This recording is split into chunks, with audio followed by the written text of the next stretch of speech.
do you feel like, and I hate to use the word diet because it gets abused in this realm, but do you feel like diet is the start of any healthy lifestyle? No. No. Tell me what is. Sleep. I was hoping you would give that answer. So let's talk about that for a second, because in the entrepreneurial mindset, we sleep when we die. We work. That's what's going to get you ahead. Do what others are not willing to do kind of mentality. So talk to me about rest and sleep. Well, I think if you've got a hyper capable brain, if you're Elon Musk, or Arnold Schwarzenegger, you can sleep for 3 or 4 hours and be functional. Most of us are going to perform very suboptimally with less than, say, 6 to 8 hours sleep minimum, which I don't remember the data, but you have a big cognitive drop off at, 5 hours and below. And, in my space, dealing with body composition and mindset or helping people optimize their cognitive capability, you have so many downstream hormonal effects that are influenced by sleep that if you are undersleeping, you're just setting yourself up to be in a terrible environment from a cognition standpoint. That if you can hone in on that, depending on age, the older we are, the less sleep we really need. But that 6 to 9 hour zone, if you can hang out in that space, you're going to be much more productive, through your first quarter of the day. And, after that first quarter, you're still going to rock and roll better. You're going to have better appetite regulation. Your hunger signaling is going to be more on point, which is going to help you naturally eat what your body needs to thrive and be productive through the day. If you're not sleeping, the downstream effects are huge. So your cognition drops off, your hunger signaling gets jacked up. So you go from, craving healthy amounts of food that are nutritiously good, fruits, veggies, healthy meats, stuff like that, to craving, calorically dense, high carbohydrate, hyper-processed foods. And that's the trend I've seen across the board. I like to tell my clients that we're dealing with, 50% of your outcome of this process that we're doing is going to be sleep. Then we have food quality and balance is going to come out to about 35% of the equation. And then the time that you spend in the gym or your physical activity, in my opinion, comes out to about 15%.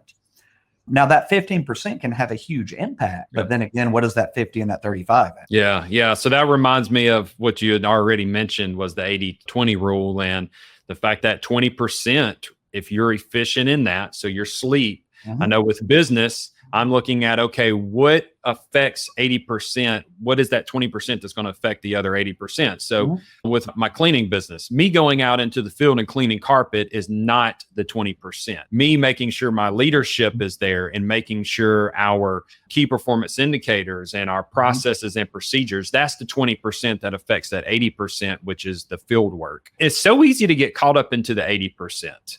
I can testify on the sleep side. That is dramatic. For me personally, I do about 7 hours of sleep, but I can tell that on the weekends when I get 8 or 9 hours, I am much more energized and efficient throughout the day, alert. My energy is just on a whole nother level. So Monday, Tuesday, I'll hit that 7 hours and I start feeling the slump around Wednesday.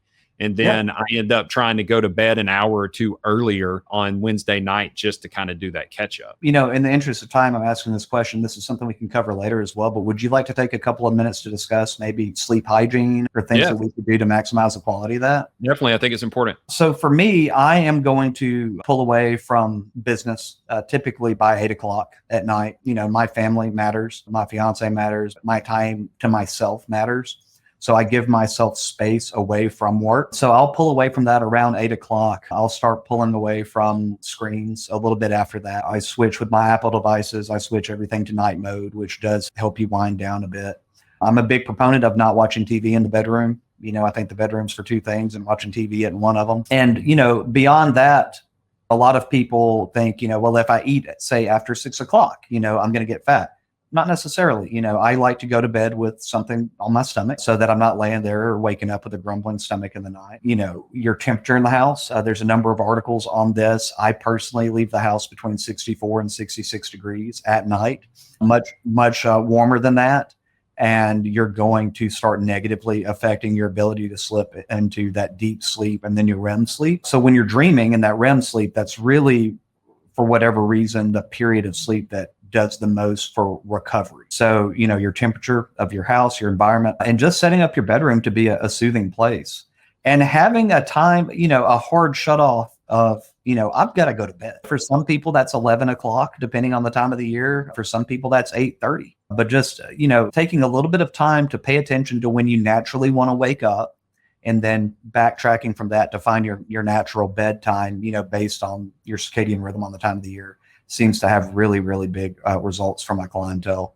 And this is one of those things that when we address it on the front end, the nutrition just kind of it clicks a lot easier. And that's when we start to see really profound differences in body composition and performance. But yeah, sleep hygiene, man. Turn the TV off, intentionally wind down a little bit. I have a number of smart bulbs in the house, and I dim the lights starting about 8 o'clock at night to about 50%. I like to keep the light low, and I like to keep it at a warm color temperature because that does start putting you into a proper neurological rhythm to sleep. When we're running around with bright lights all around us, our brain doesn't know it's time to start shutting down. And there's a lot of science on this. Tim Ferriss had, I forget the name of the sleep scientist on his podcast a couple of months ago that really delved into it. But yeah, man, if you want to try to start optimizing sleep, you got to start setting up your environment to be conducive to it. I heard Ed Milet mention, he said he has a cold start morning. So he jumps in a cold shower. He actually jumps into the cold sea where his mansion is at this point, but he does a cold, and then in the evening time, he does a warm bath, and it starts prepping his body, just like you're talking about.